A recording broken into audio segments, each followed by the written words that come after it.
Hey, church leaders, welcome to the Slingshot Group podcast. I'm Matt Wright. I'm the VP of Senior Leadership at Slingshot Group, where we help you build remarkable teams and healthy culture through staffing and coaching.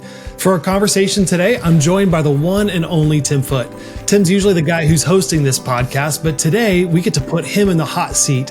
And so I'm so excited for this conversation because we're really going to dive deep into the 5 things that every church leader needs to be focusing on as we lead into 2023. Wherever you are, if you're a church leader, you need to be paying attention to this conversation. It's going to be practical. These will be the kinds of conversations that you're going to want to share with your team and the other leaders that you're working with. So let's dive in. Tim, I'm so glad that you get to join us today. Oh, it's good to be in the hot seat. It's kind of good to be on the other side, Matt. I'm expecting some very insightful questions from you. Well, I will try not to disappoint, my friend. So let's dive right in, man. So look, as CEO of Slingshot, you get to connect with pastors and church leaders from all over the country every week. Now, as you think about the conversations you've had in the last 2 or 3 weeks, or even 2 or 3 months, how would you take the temperature of where we are today? As senior leaders, where are we? Where are we right now? Well, it's interesting, Matt. It's obviously a new year, and it feels like a new beginning, but you wake up and it feels like the same challenges as well. Same opportunities, same challenges. And I think when you look back at 2022, we wanted it to be a breakout year from 2020 and 2021. We wanted it to be, the pandemic's over. We're in a season of recovery, and now we can launch towards the future. And I think what happened was it was still a lot of stress and a lot of pressure as church leaders. I mean, Matt, we've been in conference rooms together, and we ask executive pastors or lead pastors, what's the biggest challenge right now? It's always staffing.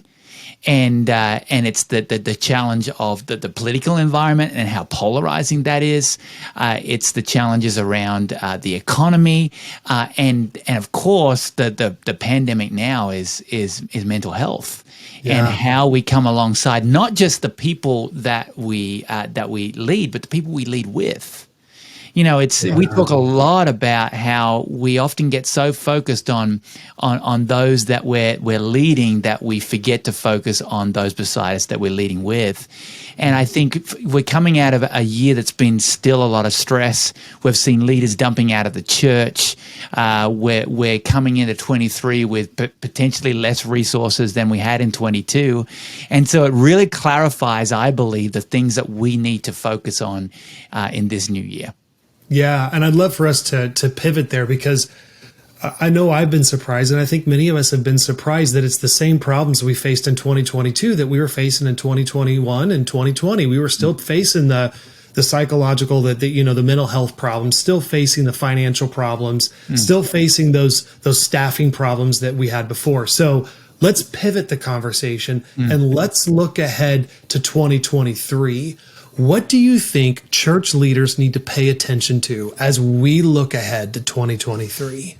Well, no surprises here, Matt. I mean, number one would have to be culture. Culture. It's going to be your organizational culture that keeps your best people. I was talking to one of the leaders on our team who's also a church planter, and he said that he puts culture right underneath the gospel as far as building his team, as building into people, because it's culture that's going to keep your best people. It's interesting you say that, culture that's going to keep my best people, because for church leaders all over, inflation, all this stuff is happening, and we're seeing that, there are other churches that might be offering higher salaries than what I can pay for the people who are in those positions right now. You're saying that my culture can help keep somebody. Absolutely, because there's always going to be another organization, church, that offers more money or a sunnier zip code. And so it's like, okay, how do we build a culture that's going to keep them? And how do you find out the state of your culture? You ask your staff. Now, it might be just you, and you need to ask your volunteers if you're pastoring on your own without a staff team, or you might have a big staff team. And then I would say, don't just ask your senior leadership team, because so often we end up in an echo chamber. The important thing is getting lower on the org chart in the organization and meeting with leaders, giving them a voice and asking, what are you sensing and feeling? And then look at ways to enhance team members' package that's not about comp. That's not just about comp. And there's so many ways you can do this. But things like providing development opportunities. I mean, we're dealing with the millennial and Gen Z workforce. It's all about development opportunities. It's providing What does that mean, development opportunities? What does that mean? Coaching is the number one development opportunity, investing in coaching for your key leaders, for your younger leaders that you want to grow in the organization, because we know a great sign of healthy culture is internal promotion. Yeah. It's also allowing them to have voice. So you might have a leadership team, but every now and then, like a set team of senior leaders in your senior leadership team, but every now and then give other people in the organization opportunity to come in and give voice on certain things. That's fascinating, Tim. Two things that you just said that I want to highlight. You said one of the best signs of a healthy culture is internal promotions. Now, listen, you're the CEO of a search firm. Right. And you just said that one of the best signs of a healthy culture is internal promotions. So it's not talking to Slingshot and finding somebody from the outside, but even having somebody from the inside. Like, unpack that a little bit, really. Well, you would know, Matt, that we'll often walk into a context where we've been hired to come in and find a new team member, and we'll say, hey, you've got the person here on staff. Yeah. Let us come alongside and coach them up. I would say it's always healthier to focus on internal promotion opportunities when your culture is good. When you need to change your culture, that's absolutely when you need to go to the outside. Oh, that's good. That's good stuff. The second thing that you said that I wanted to highlight was one of the signs of a healthy culture is where you are hearing more voices than just your leadership team. Absolutely. That you're hearing different voices. What does that look like? What do you mean by that? Well, it means going lower in the organization and having lunch, coffee meetings with people that you don't often talk to. That's really important. For churches that don't have a big staff, it's talking to volunteers in the church. I mean, they're going to see things that you don't. And it's so important that you ask the questions to understand your culture better. It's not about a slogan on the wall. It's about how that slogan on the wall lives out tangibly day in and day out. And let's just go back to package as well. How are you valuing your team members if you've got a bigger staff? I mean, things like providing development opportunities. We talked about that. But also look at things like unlimited vacation. Now, that would make a lot of XPs or lead passers. Yeah, that makes me nervous. but we moved to that at Slingshot. It's been an amazing move. Hire the right people who won't abuse it. Relax on policies, then hire the right people who don't abuse the relaxation of policies. Take care of the entire family. When a leader goes on a travel trip, provide their family with a Grubhub allowance or something like that. Oh yeah, things like that. Celebrate work anniversaries. Factor in a trip home to see family if they live away from family in another state. Improve your onboarding process that's influenced by culture. And when people leave, find out why and grow as a culture because of it. And let's talk about comp for a minute.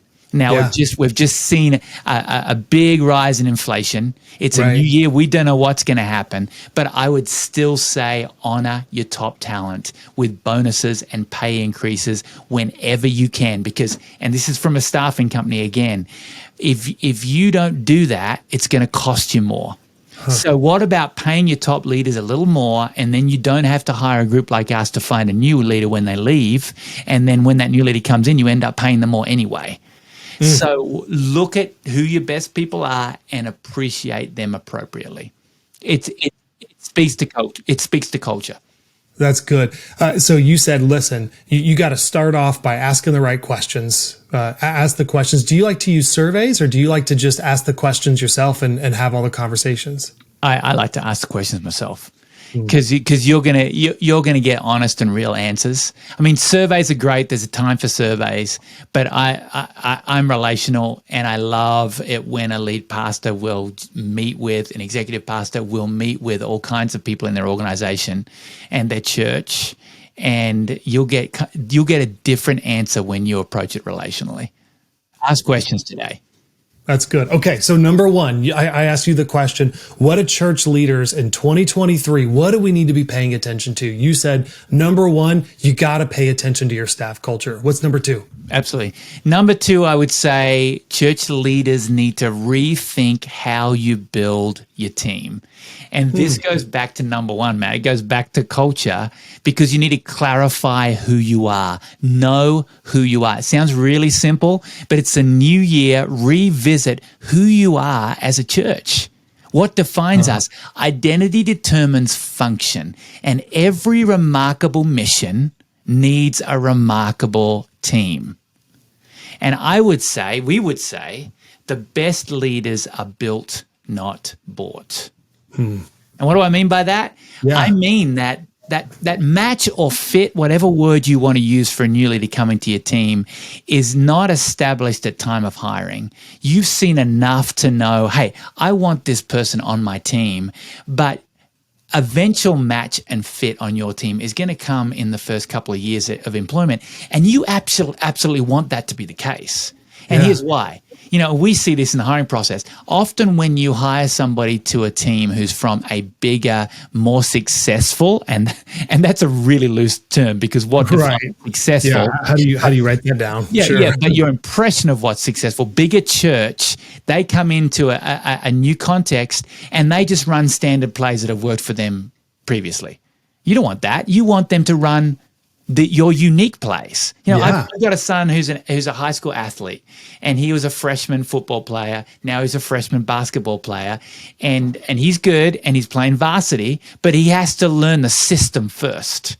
And so when you bring somebody in, you need to build them into your culture and your system. That might even be craft in a specialized role. Like, how do you provide for them coaching to help them develop in their specific role? So okay, you said you got to rethink how you build your team, and you challenged me. Look, you need to know who you are. Yeah. When you say I need to know who I am, are you talking about clarifying my culture values? Are you talking about clarifying what our mission and vision is as a church, or are you talking about something else? What do you mean by that? Usually, mission and vision is clarified. I mean, it's we've got church leaders listening. That's what gets them out of bed in the morning. Yeah. I would, as far as clarifying who you are, I would be asking at the start of this new year, is my mission and vision, or the mission and vision that God has placed on our hearts, is that playing out in our culture? Is it playing out in who we are? We are. Now, as we talk about leaders being built, not bought, it's changing the perspective. There's, we're in staffing, we're looking at a lot of leaders and a lot of candidates, but what are we looking at? Less leaders and less candidates. We need to tell a more beautiful story about what it means to work in the local church, because people are dumping out of the local church. But listen, you and I have had conversations about that, and you know that I'll get on that soapbox for days. We have got to figure out how to teach a better story about what it means to be a pastor, what it means to work at a local church, that it means actually being a part of the most exciting journey you can imagine. I agree with you on that. Absolutely. The way. And so when we look at potential leaders, we've got to look at the potential in the leaders. Yeah. So how do you gauge the potential, Tim? Like, I've got a good friend who's like real big into one of these new indexes, indices, that the predictive index, you got the culture index. We've got all kinds of assessments out there. Are you using those to determine potential? I think sometimes it depends on the church we're working with. If that's their language, we're going to dig into their language. For us, it comes back to the simple C's, the calling, culture, chemistry, all of that, and working out, okay, is there enough here that we already feel a connection and we can build upon that connection? We get this person on the team. We'll always say to leaders when they're getting ready to go on site at a church, focus on calling and focus on chemistry, because it's calling that's going to keep you in the job on the days you want to quit. There's going to be days you want to quit. And chemistry speaks to the relationships, the people that you'll be doing life with day in and day out. Now, often we'll see churches, we like to say, we'll see churches miss their David in the field because they want the perfect leader. I know I feel that way as a hiring manager. I mean, I don't want to hire somebody that might be there in 3 years. Right. I want to hire somebody that I feel like is there right now because I've got that bind. Yeah, talk to me about that. That's a luxury we used to have. It's a different. We love the challenge of finding great leaders. But there's always going to be a development piece when somebody comes in. That's why we talk about, first 90 days coaching is how do we increase ROI for the organization quicker? Any new leader it's going to take a while for them to learn the organization. But back to not missing the David in the field. Yeah. You as a church leader probably wouldn't have hired a young Rick Warren or a young Pat Redmond. It's how do you not miss the potential? And that's when it helps to have an outside voice speaking into it. It's why we embed coaching in everything we do at Slingshot, because we want to be a part of seeing the potential of every leader and seeing the potential of each church meet that intersection of calling and mission and vision all coming together at one time. Oh, that's exciting. All right. So I said, as church leaders in 2023, what do we have to pay attention to? What are the questions we need to ask? What do we got to pay attention to? The first thing you said that we had to pay attention is to our staff culture. The second thing was think differently about how we build the team, that leaders are built, not bought. What's number 3? Number 3, I'd say that we've got to do more with less. I mean, we've been in a year where the economy was so fluid. I mean, news is telling us all kinds of different things. We don't know what's going to happen. All of us right now are looking at what quarter one is going to do. God knows what's going to happen, and we need to live by faith, obviously, but we also need to be good stewards. Yeah. And the first senior leader I worked with way back early in ministry, and that was in Australia. We didn't have a lot of resources. We had a small staff. I'd come to him with an issue, and he'd say, Tim, it's never a money problem. It's just an ideas problem.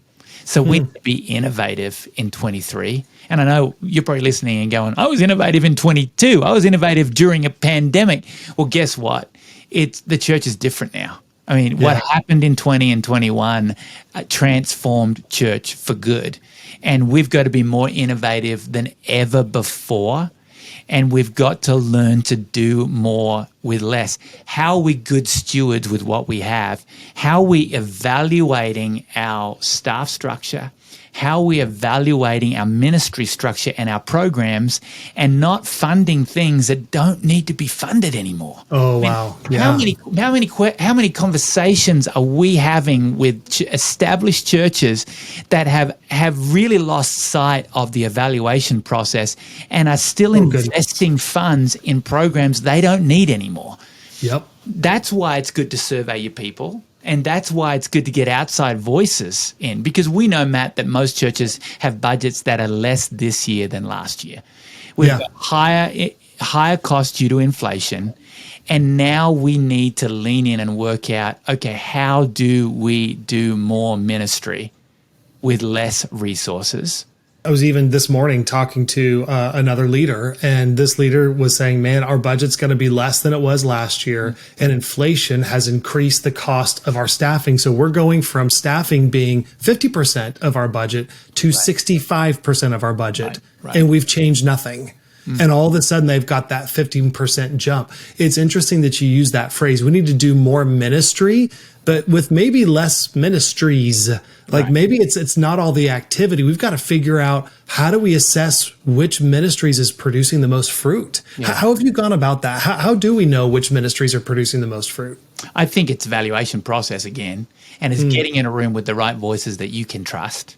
And it's doing things like the 4 helpful lists. It's being absolutely honest with staff that have become comfortable, programs that are not aligned with the mission. That's why, back to clarify who you are, because it gives you a filter for what to do and what not to do, what to continue with and what to cut. Get different voices in the room. It's so important. It's interesting, Matt, you and I are old enough and have been in ministry and leadership long enough now that we lived through 2007, 2008. Oh, and we made it. We made it through, and actually we came through stronger. It gave us greater clarity. That's what these times do. Oh, that's interesting. It reminds me of I mean, it's like Jesus taught about this. John 15, you think about the parable of the vines, and Jesus said so clearly that God prunes that which is fruitful so that it can become even more fruitful, because the point of the vine isn't to have a whole bunch of branches. It's not to have just a whole bunch of leaves. The point is to have fruit. Right. And what you're saying is like this pruning season, as painful as it can be, might actually help us gain clarity around what the purpose is, what the fruit is. Absolutely. Like Andy Stanley says, where are you manufacturing energy and where is your sideways energy? It's all about asking the right questions as we look at this new year. Okay, how do we do more with less? How do we actually become more innovative this year and have more ministry grow up out of this season that never would have happened before? Yeah. This is an opportunity. Hey, I'm curious. Slingshot's a very innovative organization. You guys have innovated what it looks like for us to assess culture, assess staff, all that kind of stuff. They've got a history. We have a history and a tradition of innovation. How does innovation come about in an organization like Slingshot? I know as church leaders, oftentimes we say, gosh, it feels like we've innovated, but I don't know how else to do this thing. How do we even approach that conversation of innovation? How do we do that? I think you get back to your roots. When it comes to Slingshot, it's we started out of, oh gosh, nobody's doing this kind of thing, connecting churches with leaders with churches, and coaching them through the process. Why don't we just give it a shot? And it was innovation from the very beginning. Now, when you might be this senior leader or have worked with this senior leader who goes, I wish we were just 5 people around a table again. We've become so big and we've got so many systems and processes. I think it's getting back to your roots. It's like, I was talking to churches coming out of the pandemic that were, a couple thousand, but saying, hey, we're seeing ourselves right now as a church plant again, as we come out of this groundbreaking historic season. How are we going to do things differently? So I think when it comes to innovation, it's not losing sight of where you came from and how you got there, and realizing that what got you there isn't going to get you into the future. Oh, that's good. All right. So I asked you, what are the 5 focuses that every church leader needs to focus on in 2023? Pay more attention to the staff culture, you said. Rethink how we build our team, that leaders are built, not bought. Number 3, you said do more with less. What's next? I would say it's run to the pain. It's run to the pain. Ooh, this is something I don't like that. Yeah, this is something we've always said at Slingshot, because working in a church adjacent organization, but I still have definitely my fingers in the soil of local church because I love it. But we're in a messy business. We work with building teams. We work with coaching teams. We would rather work with teams and prevent issues than be reactive to issues. But we always say, run to the pain, run to the hard conversation. And I think the biggest pain we need to run to or get ahead of right now is addressing emotional and mental health. So many are dealing with this struggle. We know that times of crisis don't define us, they reveal us. And so much was revealed in our culture during 20 and 21. I think last year we were just kind of responding to it all. And so many are dealing with this struggle, themselves, spouses, kids. We are working with more leaders than I've ever seen before who are dealing with significant mental health issues, mental and emotional health issues. And we've got to run to that, and we've got to give voice to that and define those things and ask questions of our team. Who's struggling? How you doing? How can we come alongside you? Talk about accountability relationships. We have those very real conversations even in our team at Slingshot. And something, Matt, that you and I have been talking about is that whole term, race don't chase. Race don't chase. I'm going to let you talk about that.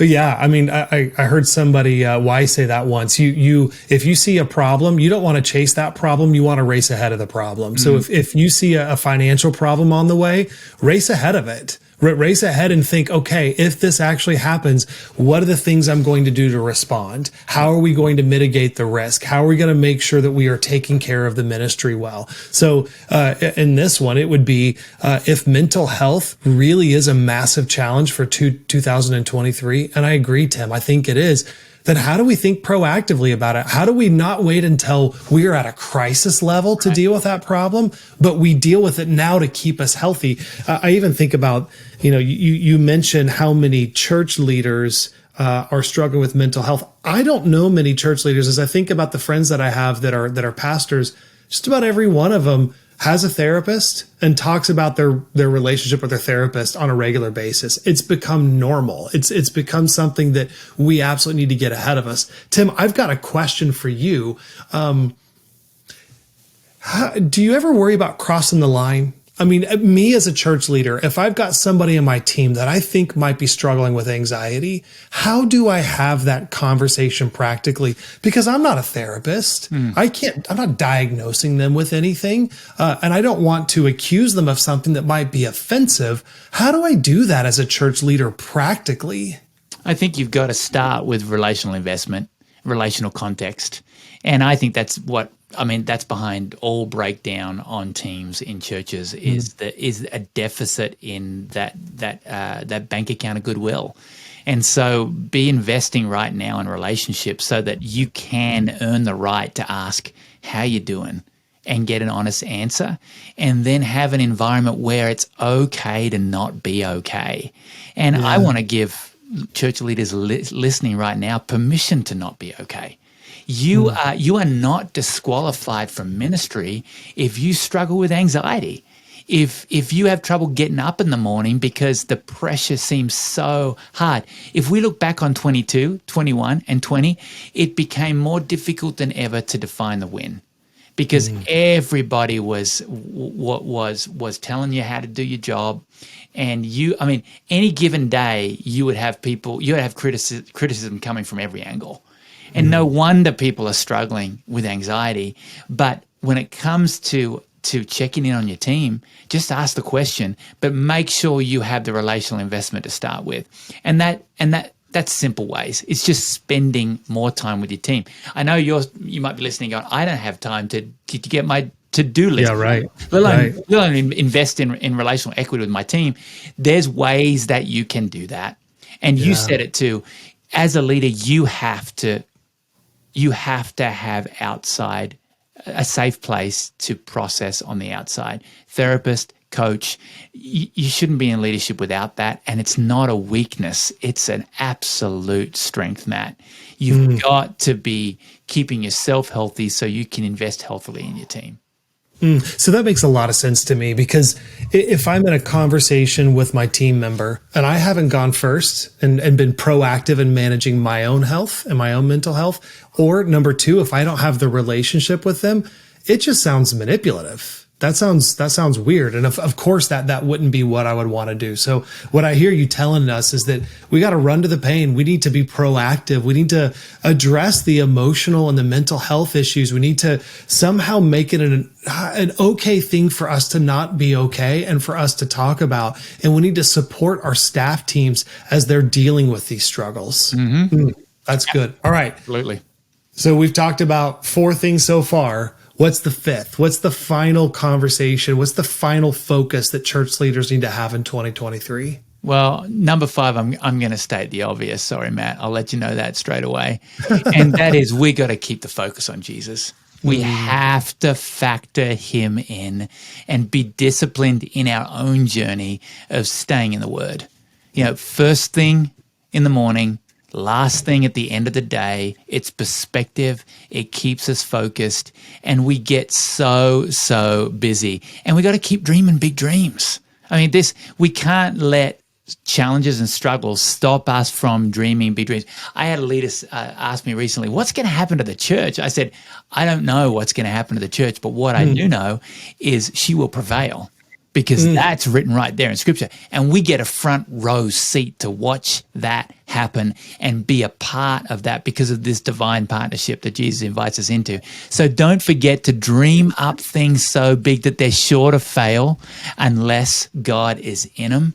You know, Okay. we see this over and over. Trade your perspective for his. This is something I have to preach it myself all the time. Trade your perspective for his. Resist the temptation to respond with your meager resources or your perspective, and take a risk and rely on him again today and this new year. So we asked you, what are the 5 focuses for every senior leader in 2023? Would you recap those for us? Yeah, number 1, pay more attention to your church culture.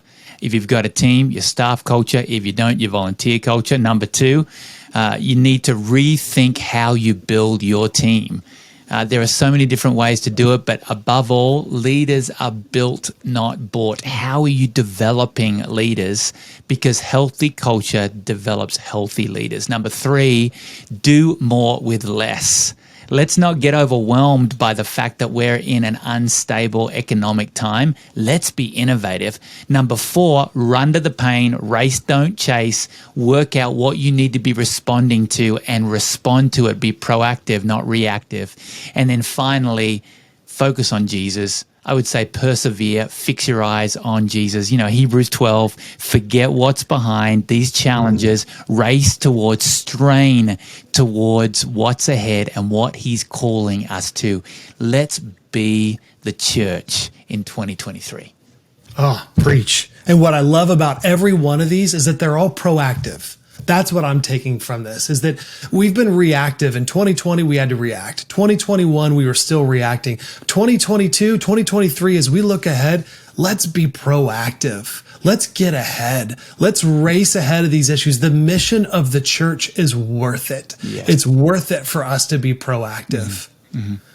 Tim, thank you. Thank you for your wisdom. Thanks for investing in churches. Thanks for this conversation. And for everybody, thanks for listening. We hope that this conversation will help you as you lead through this next year. So if you enjoyed this episode, hit subscribe or leave a review on Apple Podcast or wherever you're listening to this episode today, and share it with another leader. Thanks again. And until next time, stay curious and reach for the remarkable.